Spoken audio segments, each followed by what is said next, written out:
gente convive o tempo todo com familiares, amigos e colegas. Imagine se, de repente, uma dessas pessoas simplesmente sumisse. Pois saiba que isso acontece com frequência. Estimativas apontam que a cada 11 minutos alguém desaparece no Brasil. Já são mais de 200 mil pessoas sem paradeiro definido. E este é o tema do nosso programa, que está começando.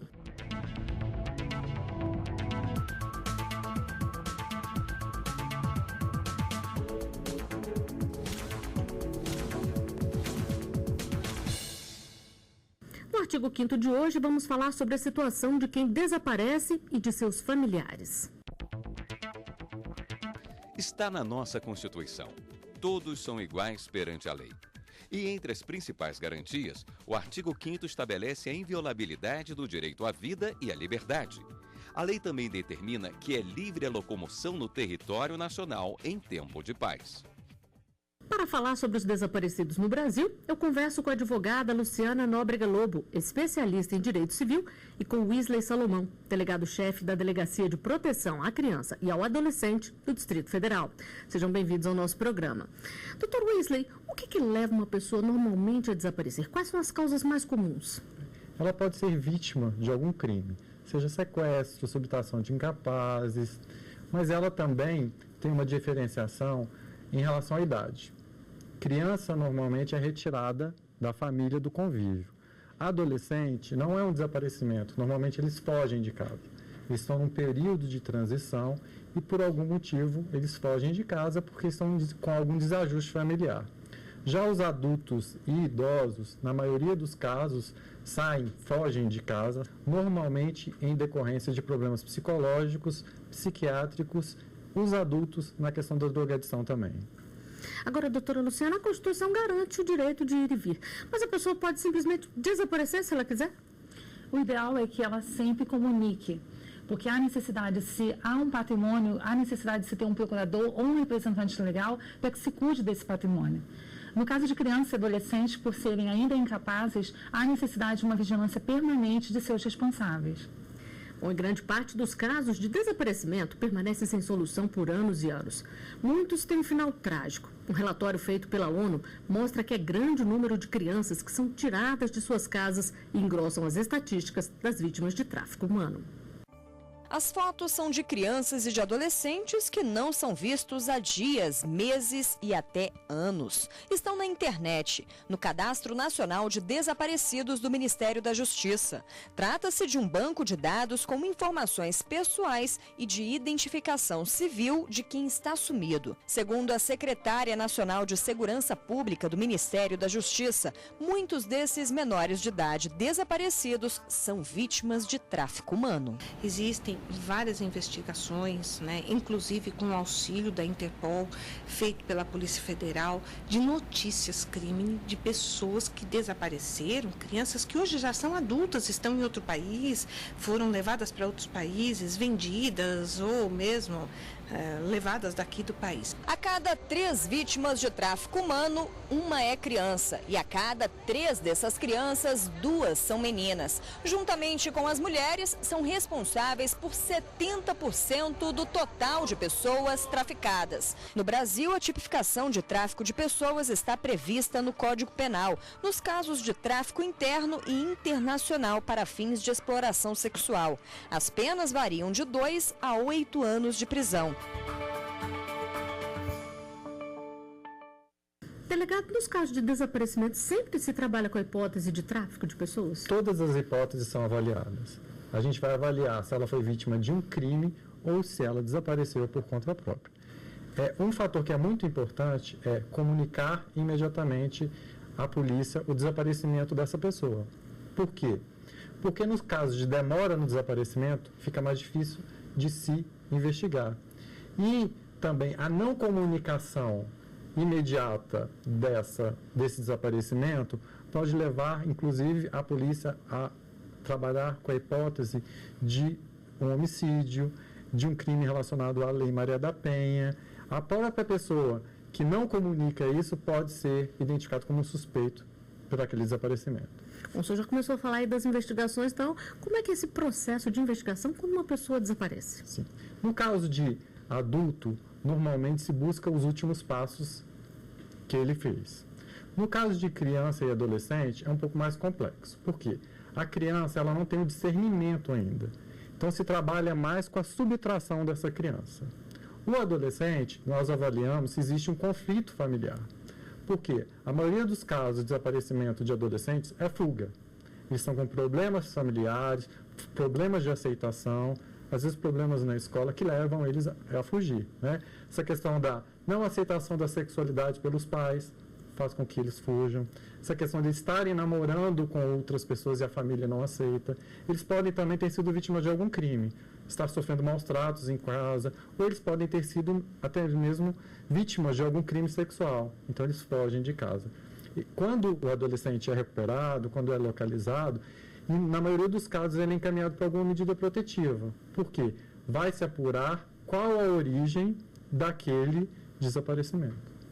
Doutora Luciana, o doutor Wesley falou aqui sobre a não comunicação de um desaparecimento. Isso pode ter alguma implicação legal? A pessoa pode responder civilmente, já que desapareceu alguém ali, ela não comunicou, além de ser suspeita? Sim, ela não se torna cúmplice dela não comunicar. Mas, de certa forma, se é uma pessoa que há um interesse no patrimônio daquela pessoa, até mesmo um cônjuge, é importante que se comunique para que esteja adequada na forma da lei. E assim, ela não sofrerá sanções que até mesmo ela nem imagina que possa sofrer. Mas tem que comunicar, né? É sempre importante que comunique. Se não, o cônjuge, uma pessoa mais próxima que comunique. Agora, a gente viu na reportagem que grande parte das pessoas que desaparecem é criança. Que tipo de cuidado os pais devem tomar para evitar esse problema? Os cuidados importantes, simples, que toda a população está acostumada a ouvir. Uma identificação, pode ser na própria mochila ou na bolsinha quando for ao shopping. Ali coloque os dados dos pais ou da pessoa responsável. Também é muito importante que se tenha o cuidado de se verificar com quem a criança está andando, com quem ela está se comunicando, para que não aconteçam fatos como o doutor relacionou e que a pessoa entre em desespero e não sabe que atitude tomar. Tem que estar sempre sob vigilância. É dever dos pais. Então, a criança e o adolescente, os pais têm que observar sempre o que eles estão fazendo, onde eles estão frequentando, quais são os passos deles no dia a dia. Adolescente também tem que ficar muito atento à questão do uso da internet.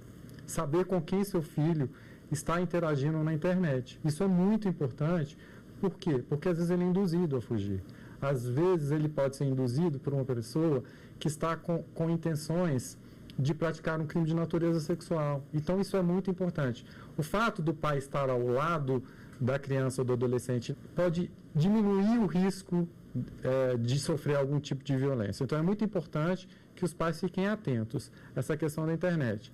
A internet ela deve ser utilizada principalmente pelo adolescente com uma certa restrição. Adolescente não deve ficar as madrugadas todas na internet. Sem ninguém ver o que está fazendo, né? O interessante é colocar filtros e estar sempre atentos. O adolescente ele deve ter uma liberdade vigiada. Pai tem o direito de saber senha, tem o direito de entrar no computador do filho para justamente protegê-lo. O dever de proteção é muito importante. E até me permita um adendo, não só o direito como o dever, porque quando fazemos um cadastro por e-mail, por exemplo, ele deve ser maior de 18. Então, maior de 18, o pai, se ele é menor de 18, o pai ainda é o responsável. Então, ele tem todo o dever de estar sempre em observância contínua dos atos de seus filhos. Sim, e algumas redes sociais também exigem uma idade mínima. E muitas vezes os próprios pais criam perfis utilizando dados falsos para os próprios filhos. Aí está abrindo um caminho para o crime, né, doutor? Porque a internet é um ambiente muito liberal, muito livre. Então, pai e mãe têm que ficar muito atentos a onde os filhos estão entrando e com quem eles estão conversando na internet. Bom, e a nossa equipe foi às ruas para conferir o que as pessoas querem saber sobre este tema. Vamos ver. Se a pessoa desaparece, é preciso esperar 48 horas para fazer o registro na polícia? Doutor Wesley, o senhor já falou aqui que quanto antes, melhor, né?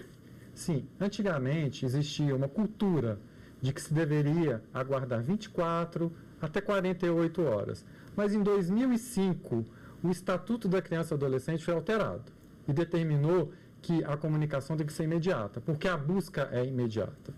Então, também no caso de adulto, havendo a desconfiança de que essa pessoa desapareceu, que ela possa, inclusive, ter sido vítima de um crime, deve procurar a delegacia mais próxima de sua residência. E sempre é bom levar também uma foto atual da pessoa, né? Sim, fotografia, os dados da pessoa, Se tiver senha de computador é muito importante, porque hoje em dia todos nós comunicamos pela internet. O número maior de dados possíveis é importante fornecer à polícia. Bom, nós temos mais uma pergunta a ser respondida pelos nossos convidados. Vamos conferir. Quem pode cuidar dos bens de uma pessoa que desaparece? Doutora Luciana, se a pessoa desaparece e tem bens, como fica a situação? Ela procura um advogado da confiança dela ou procura a Defensoria Pública, onde vai ser ajuizada uma ação de declaração de ausência.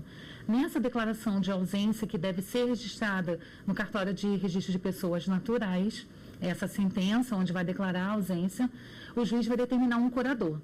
Via de regra, o curador vai ser o cônjuge que não esteja separado judicialmente ou, de fato, há mais de 2 anos e, por analogia, a companheira.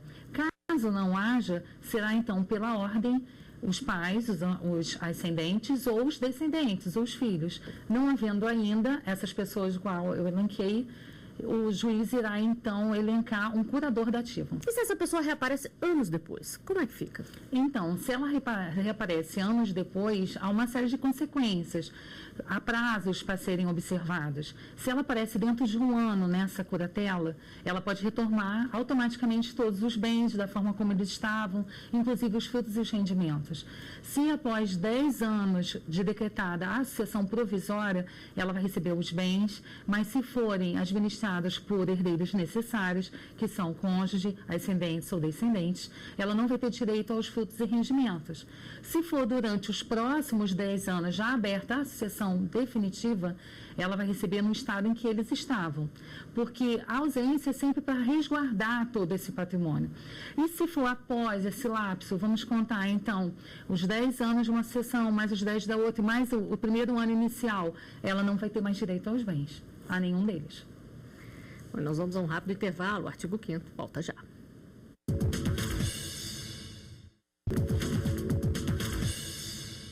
Estamos de volta com o artigo 5º. Hoje o nosso tema é sobre os desaparecidos no Brasil. Aqui no estúdio eu converso com Wisley Salomão, delegado-chefe da Delegacia de Proteção à Criança e ao Adolescente do Distrito Federal, e com a advogada Luciana Nóbrega Lobo, especialista em direito civil. E como lidar com a dor de ter um familiar ou amigo que você não sabe onde está e nem mesmo se está vivo ou morto. O drama da vida real ganhou as telas de TV de todo o país. 26 casos de pessoas que sumiram sem deixar rastros estão sendo mostrados na série Desaparecidos, feita em parceria pelo diretor Anderson Jesus, da Iracema Rosa Filmes, com o canal a cabo AMI. São depoimentos que mostram a luta dos familiares que nunca perdem a esperança de encontrar seus entes queridos. A cada 11 minutos, uma pessoa desaparece no Brasil. 60 pessoas desaparecem por dia em São Paulo. O mais intrigante disso tudo, 70% de todas essas pessoas quiseram desaparecer.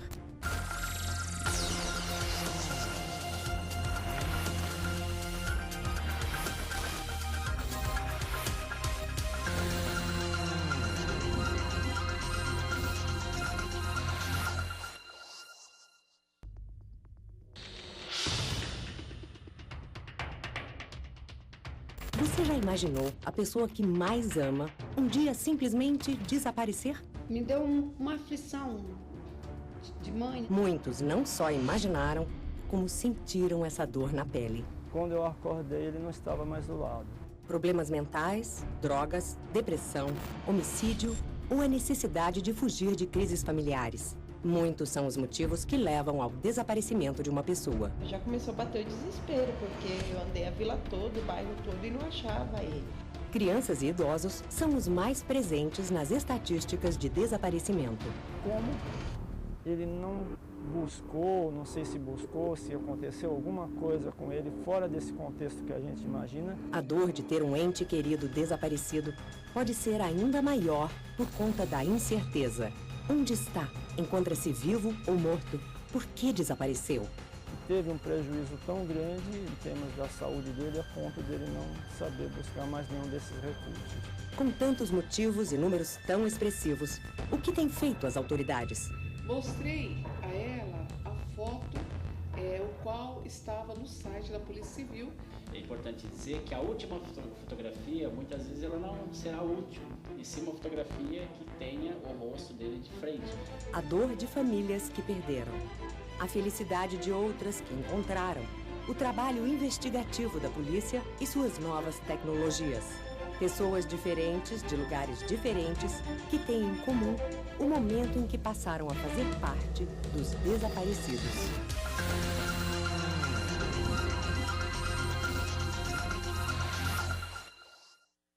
Delegado, iniciativas como essa, de mostrar casos reais para todo o país, são importantes para ajudar a achar essas pessoas? Sim, a publicidade dos casos de desaparecimento auxilia muito, porque como o país é um país muito grande, pode ser que essa pessoa esteja desaparecida, pode ser que ela tenha perdido a memória, no caso de idoso, e a gente consiga encontrá-la através da divulgação. Tem um caso famoso que aconteceu em Brasília, que é o caso Pedrinho, onde ele foi identificado através do reconhecimento de uma página da internet. Então, a divulgação é muito importante. É muito difícil você localizar essas pessoas, mas se a gente conseguir localizar uma pessoa que está desaparecida, aquela divulgação já vai ter cumprido o papel dela. Doutora Luciana, o doutor Weasley falou aqui de um caso que foi emblemático aqui em Brasília, porque o Pedrinho sumiu quando bebê e foi encontrado anos depois. E a mãe nunca perdeu a esperança. A gente sabe que é um caso raro, como o delegado já falou aqui, de reencontrar essas pessoas. Mas é isso mesmo, a família não perde a esperança nunca? A família não perde a esperança nunca, porque nós temos aquele sentimento que nosso ente volta, seja lá o tempo que foi. Nessa hora não importa se há patrimônio, se não há patrimônio, se estou casada novamente, se não estou.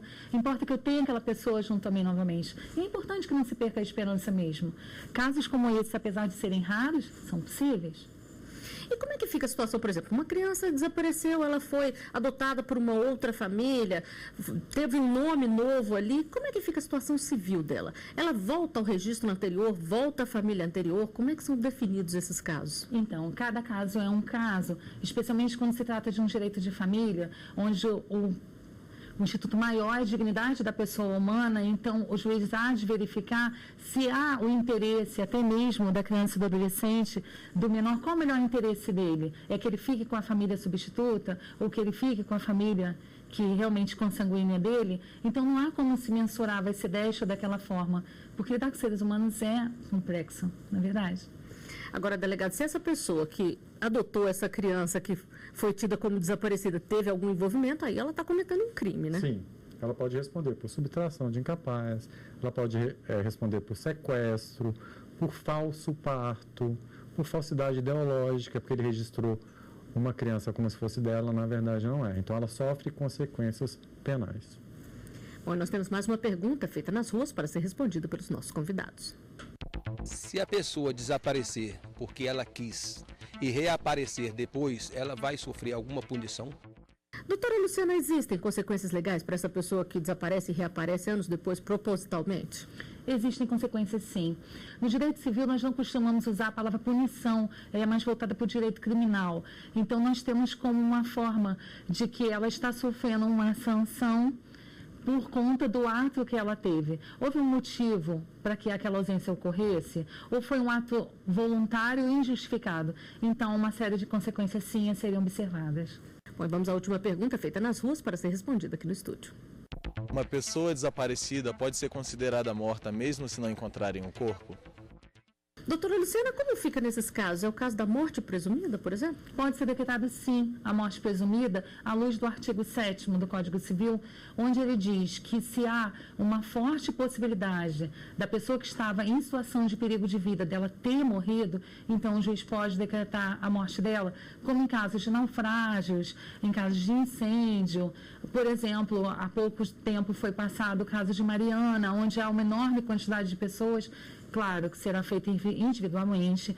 Após a instrução criminal não foram localizadas, então o juiz pode decretar. E uma segunda opção também, uma segunda possibilidade, é em relação àquela pessoa que ela estava em serviço de guerra e passados 2 anos do fim da guerra, ela não é localizada. Agora, se não aconteceu nada, qual é o prazo para poder se declarar essa morte presumida? Vai ser feito o ajuizamento de uma ação de declaração de ausência, 1 ano de curadoria. Após esse 1 ano é aberta a sessão provisória por 10 anos, para que, se ela reaparecer, ela possa pegar os bens dela, e depois de mais 10 anos, após todo esse lapso temporal, somado todo esse tempo, é decretada a morte dela. Agora, uma última curiosidade aqui nesse ponto. Se a pessoa é casada com alguém que desaparece, como é que fica a situação dela? Ela pode se casar de novo e se a pessoa reaparecer, esse casamento é dado como inválido ou vale? Como é que fica? Então, como fica a situação do casado? O cônjuge suspértice, ou seja, aquele que continua vivo, ele não precisa esperar todo esse tempo. Ele tem um interesse, seja lá qual for, de foro íntimo, para que ele se divorcie. Então, o que ele vai fazer? Ele vai ajuizar uma ação de divórcio, onde o juiz vai decretar que seja feito por edital o chamamento dessa pessoa ausente. Não sendo, no prazo que o juiz entender razoável, ele pode decretar o divórcio. Essa pessoa casou-se novamente. E após esse casamento, a pessoa ausente reapareceu. Permanece como válido o segundo casamento. Bom, e o que você faria se de repente algum parente ou uma pessoa querida desaparecesse? Vamos conferir as opiniões. Primeiro eu ligaria para a pessoa, tentaria achar ela sozinha ou então com amigos, e aí depois eu acionaria a justiça, a polícia. Não ter notícia de um familiar deve ser horrível.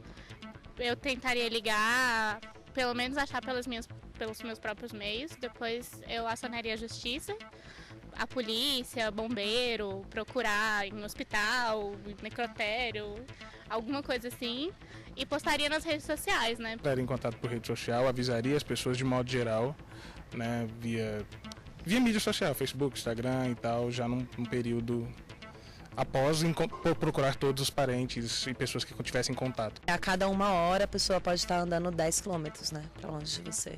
E a ONG não. A ONG, como são pessoas que compartilham da mesma dor que você, elas vão agir já factualmente ali. Doutor Wesley, as pessoas estão no caminho certo? É isso mesmo? Tem que divulgar bastante? As redes sociais ajudam muito nesse momento? As redes sociais auxiliam muito, né? Qualquer tipo de divulgação auxilia na localização.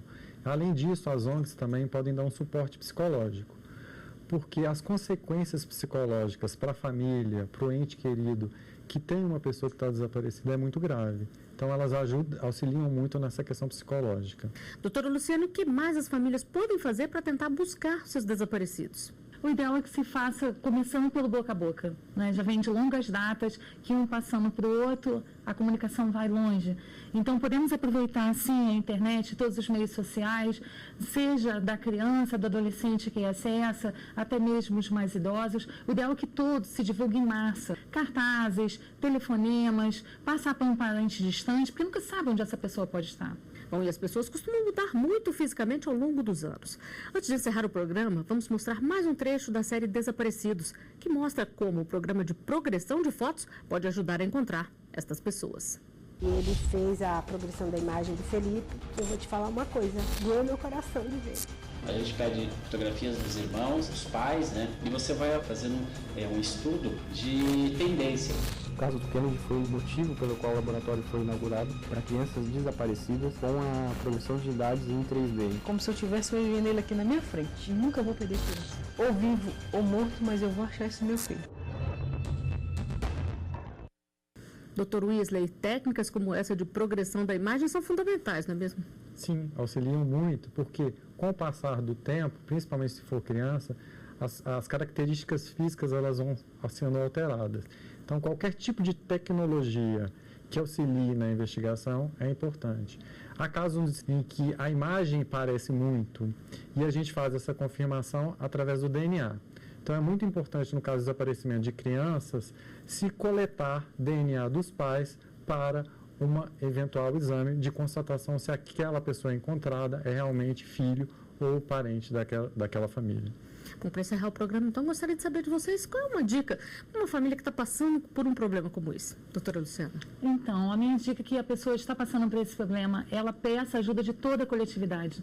Não só de advogados, promotores, juízes, de delegado. É importante, é muito importante. Mas é muito importante que ela comece pela própria família.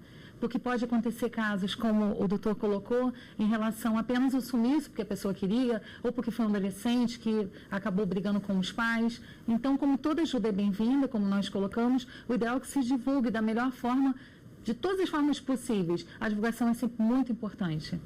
E para o senhor, doutor Wesley? Nunca perder a esperança.